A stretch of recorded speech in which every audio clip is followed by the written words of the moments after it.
The cruise control function enables the aircraft to lock the control stick input of the remote controller and to automatically fly at the current speed. It makes long-distance flights effortless and helps to avoid image shaking, which often happens during manual operating. More camera movements, such as spiraling up, can be achieved by increasing the control stick input. Set the cruise control button. To use the function, you have to set a cruise control shortcut button first. Open the app settings and select Control. Scroll down to Button Customization and set one customizable button of the remote controller to cruise control. Enter cruise control. While pushing the control sticks, press the cruise control button once. The aircraft will keep flying automatically at the current speed corresponding to the control stick input. The control sticks can now be released.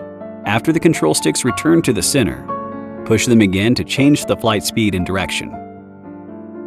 Press the cruise control button again, and the aircraft will automatically fly at the updated speed. How to exit cruise control. To exit cruise control, press the flight pause button on the remote controller once. Tap the X icon on the left side of the camera view. Or press the cruise control button once when not moving any control stick. The aircraft will then brake and hover.